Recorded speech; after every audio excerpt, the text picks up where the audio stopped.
Édition spéciale, on vient de l'apprendre il y a quelques instants, Bruxelles sort enfin de la crise. A-t-il un gagnant? Bruxelles a un accord de gouvernement. Il en faudra beaucoup pour faire oublier la crise des 600 jours. Tentons de faire le portrait de cette coalition et de répondre à la question qui a gagné, qui a permis lors de cette longue séquence.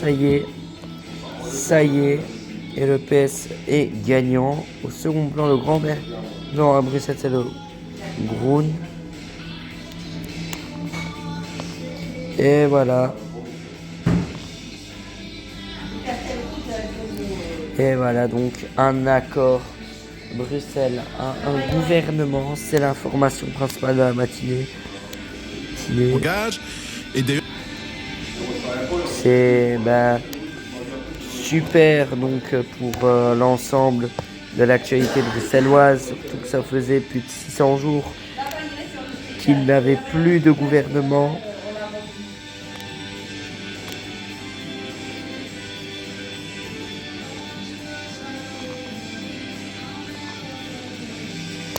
Voilà, les principales mesures d'accord. Après 113 jours, Bruxelles, depuis hier soir à son gouvernement. Le MR, le milieu réformateur, le Parti Socialiste, les engagés Groen, Andren Voyre et le CDV sont tombés d'accord hier soir pour former un gouvernement bruxellois, annoncé le porte-parole du formateur Georges Boucher devant la fondation universitaire où les négociateurs s'étaient réunis en conclave. Voici les principales mesures de cet accord. Sur le fond, les négociations se sont tendues par un retour à l'équilibre budgétaire en 2029. 1 milliard d'euros devra ainsi être économisé.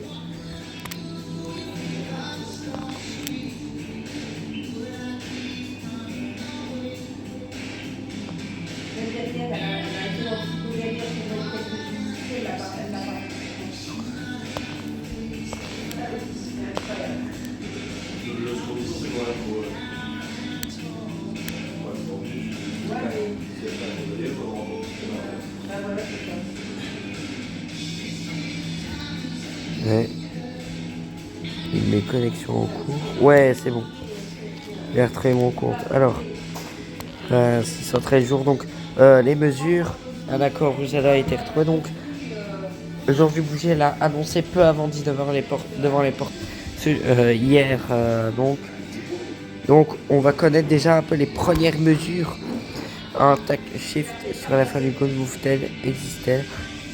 Georges Boucher a notamment annoncé un tax fiche qui prévoit le doublement de la prime Bi-Home et va permettre d'avoir un précompte immobilier moins élevé, qu'ainsi un nouveau plan immobilier dont, contrairement à la fin du plan mobilité Good Move tel qui a laissé jusqu'à présent, les mailles du futur projet immobilier seront plus petites et centrées autour des écoles, mais le principe de vérification des rues et de la zone 30 sur l'ensemble de la région n'est pas remis en question, a précisé l'ex-ministre de la mobilité négociatrice Groen Van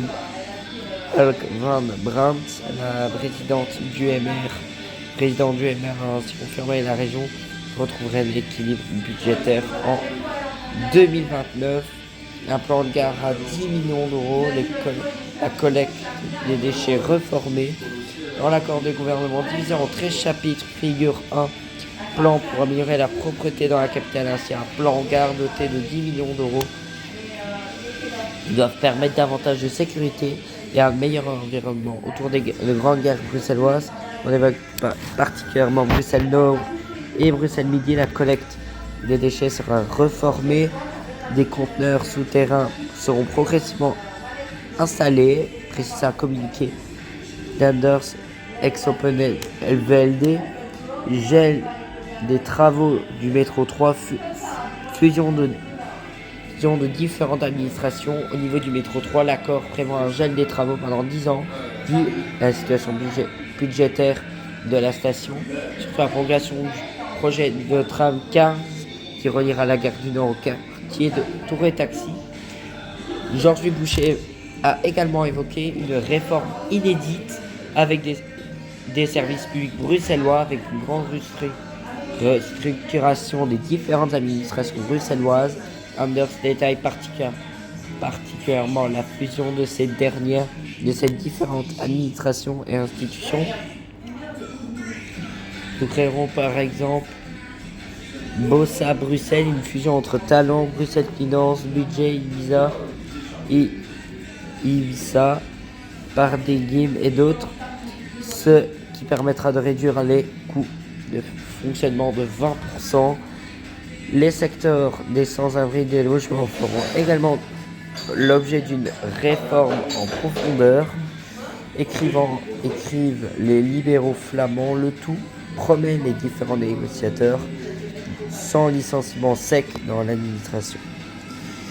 Et du côté j'ai désengagé avec Ivan Verhoestrat, le président désengagé, lui a expliqué qu'une réforme d'accompagnement vers le travail était prévue dans l'accord. Ainsi, des plans de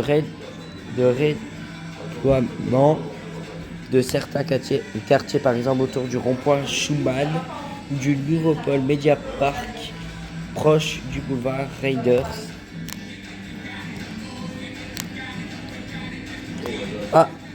Et nous pouvons déjà suivre parce que le casting se précise. Regardez, c'est une exclusivité. On vient d'avoir l'information. 4 visages apparaissent déjà. Les pronostics nous montrent ce vendredi.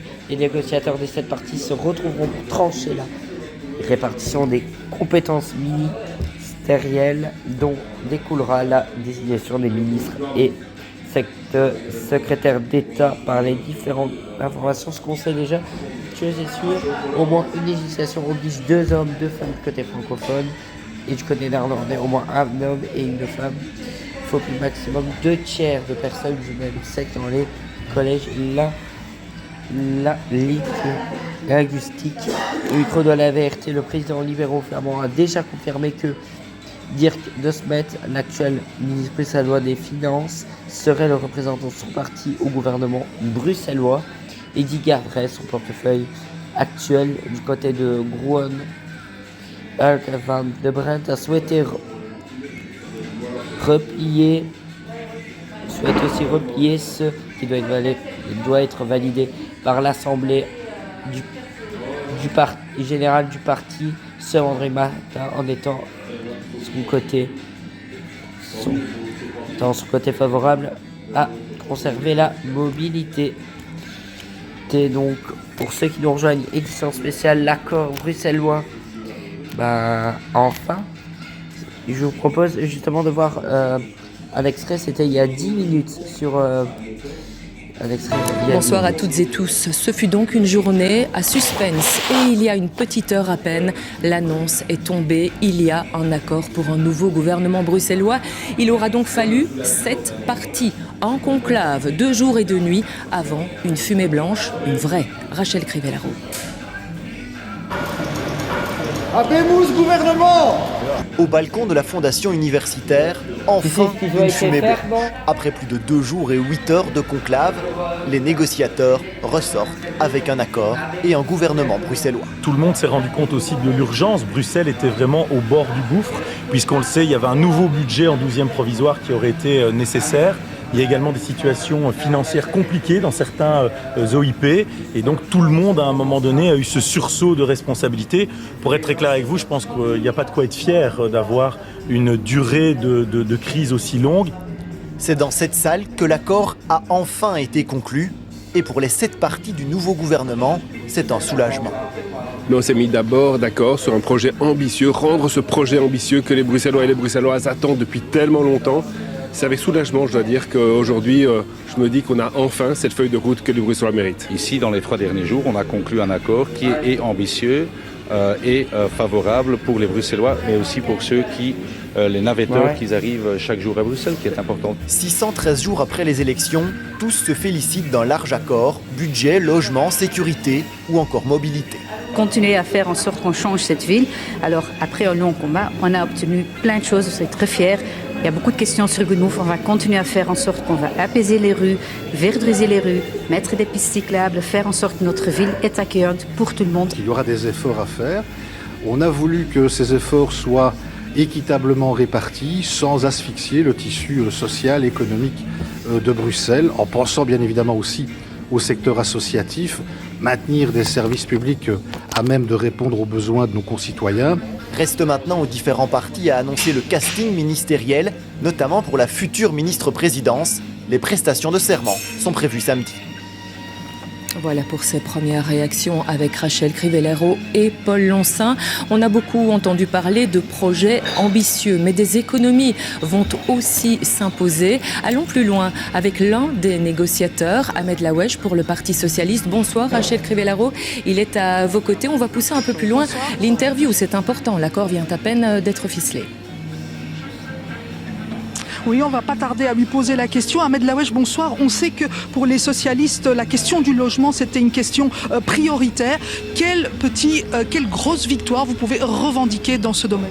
Le financement du logement, d'abord, tant menacé par ceux qui rêvent de mener des politiques d'austérité, il sera consolidé pour permettre la livraison de plus de 1000 logements encore ces années prochaines. Et puis alors surtout l'augmentation, le doublement de la prime Biome qui va profiter à tous les Bruxellois qui habitent leur propre habitation. Donc c'est 160 € de réduction du précompte immobilier.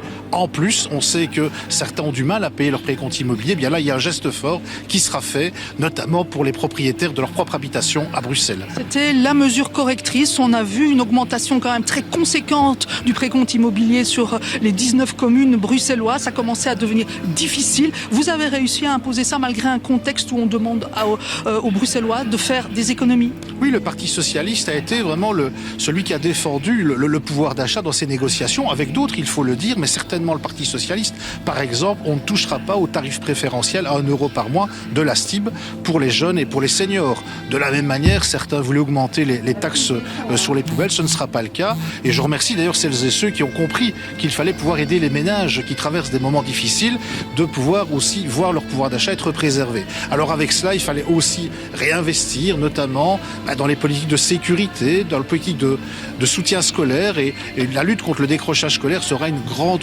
cause régionale à Bruxelles. Ça aussi, c'est important pour les familles. On ne touche pas aux allocations familiales, elles sont préservées. Et puis alors permettre à nos services publics de pouvoir continuer à rencontrer les besoins des Bruxelloises et des Bruxellois. Ça, c'est vraiment très important. Merci beaucoup, Ahmed Laoueche.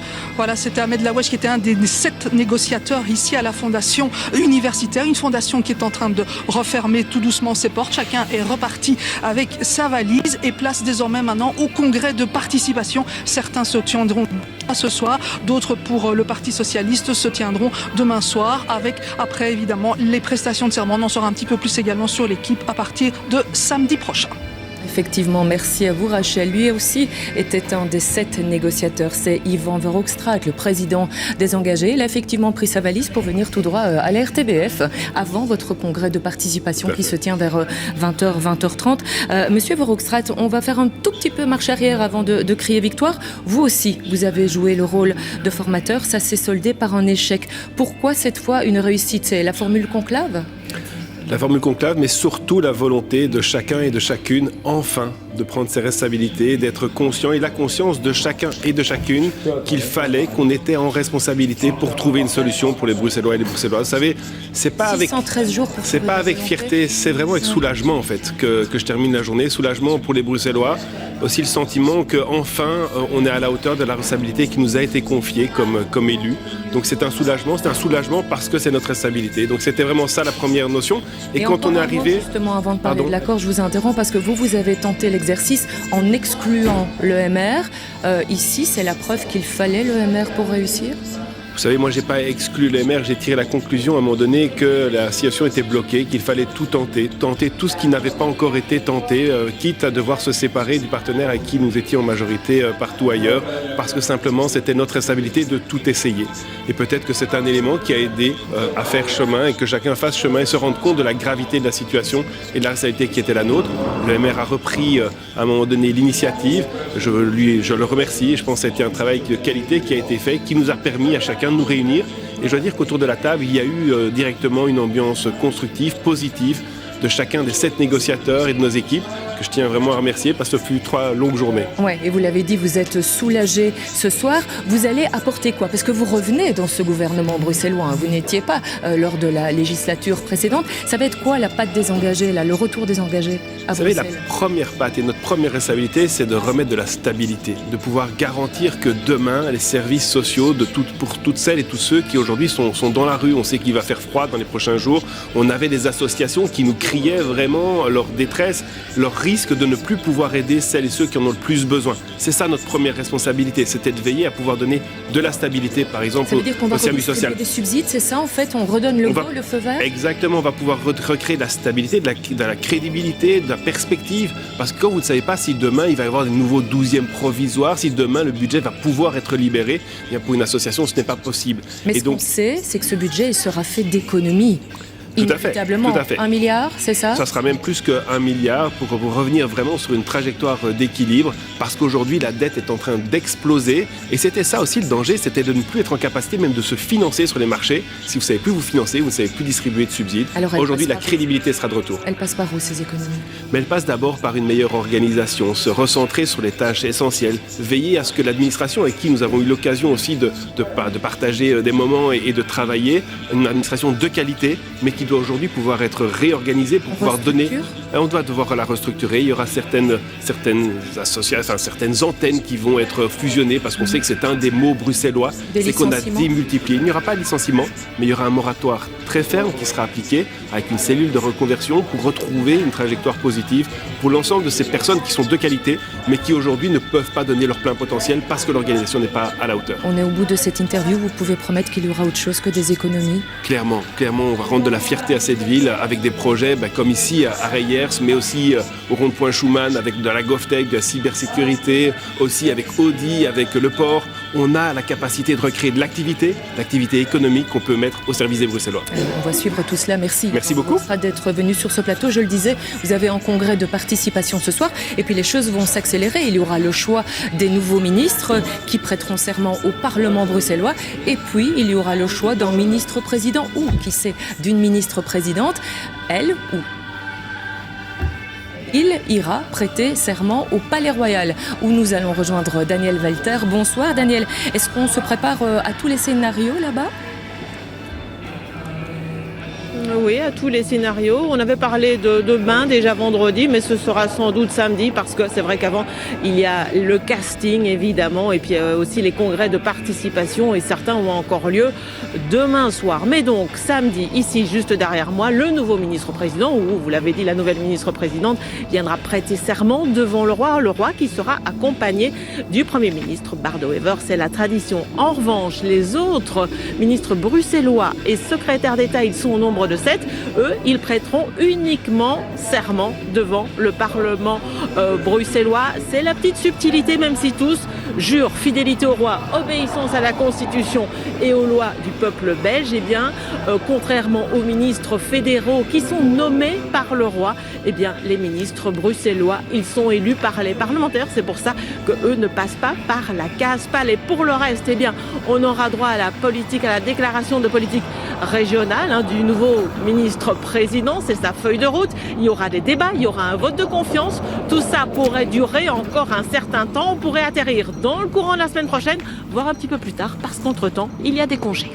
Merci à vous Daniel. Daniel Welter en direct du Palais Royal. Alors on va essayer de revenir un peu plus en détail sur ce que contient cet accord. Vous avez déjà entendu quelques informations, quelques éléments. Bonsoir Benjamin Verpoorten. Bonsoir. On refait le point avec vous. Que sait-on précisément à cette heure ? Mais déjà on va se montrer assez prudent et surtout on ne va pas rentrer dans le détail. Mais il y a déjà une chose qui est certaine, c'est que ce gouvernement va devoir se serrer la ceinture, faire des économies. Pourquoi ?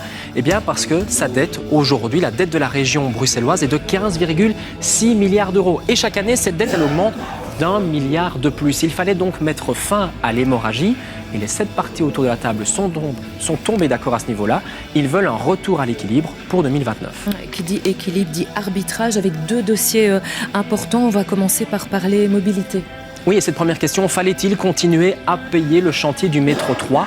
Visiblement, c'est non. Le projet serait mis en pause pour les 10 prochaines années, mais on nous assure que les travaux déjà effectués serviront plus tard. Alors si la STIB n'aura pas de nouveau métro, par contre, elle aura une nouvelle ligne de tram, la ligne 15, dont le but en fait est finalement de casser l'isolement de la zone Touré-Taxi. Et puis surtout, il y avait un gros morceau, on le sait, c'est Good Move. C'est un projet en fait qui a fait couler beaucoup d'encre parce que c'est lui qui régit toute la circulation en région bruxelloise, surtout dans les petits quartiers.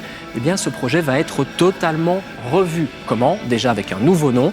On oublie Good Move, mais surtout, par exemple, on veut renforcer les questions de sécurité routière autour des écoles. On veut aussi améliorer la concertation avec la population. Et puis un autre dossier capital, en région capitale, c'est le logement. Oui, parce qu'il faut construire des logements et la question qui se pose, c'est où? Eh bien, l'une des réponses, c'était forcément là où il y a de la place. Et là où il y a de la place, c'est sur les friches industrielles. Ces zones où avant il y avait des usines, des gares de triage, qui parfois ont même été détruites et sont devenues un peu des zones vertes, comme ici. Eh bien, l'idée, c'est de construire des logements là. On sait d'ailleurs que lors de la dernière législature, Écolo et PS s'étaient un petit peu frités sur la question. Visiblement, il y aurait donc un accord pour construire des logements là-bas.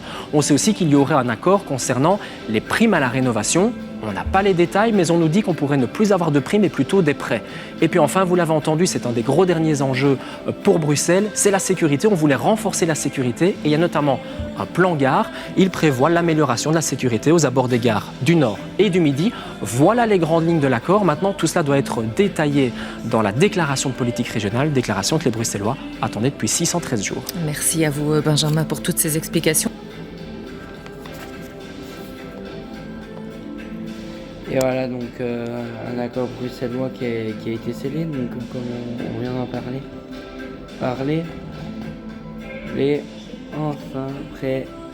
Bonsoir à toutes et tous. Ce fut donc une journée à suspendre.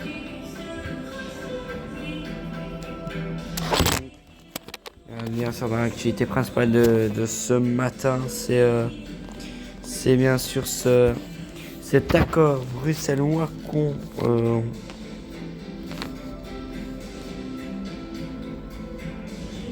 et on a aussi Martin Buxan, pour ceux qui connaissent Martin Buxan.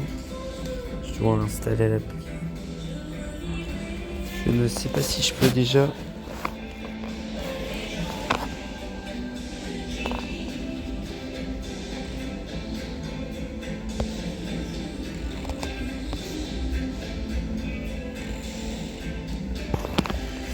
Allez.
À partir de la rue des Torrents ça va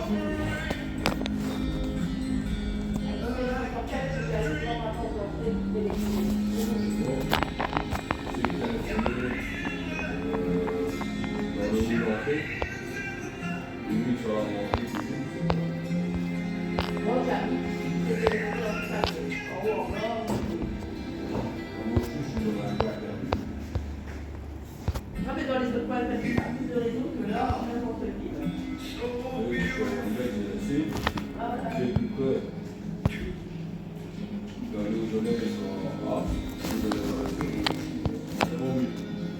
Bon, tu vas mettre dans le GPS, il y a 4 pieds. Tu vas être tout collé. Tu vas avoir la rue Franquet aussi, je te sais pas.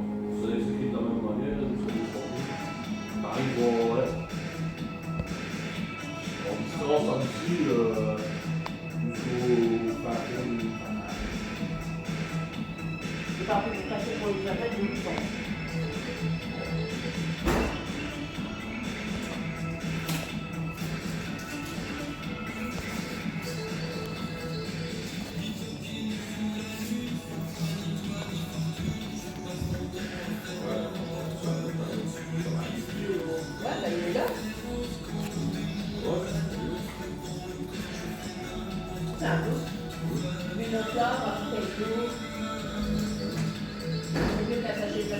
C'est quand même chez moi, ça.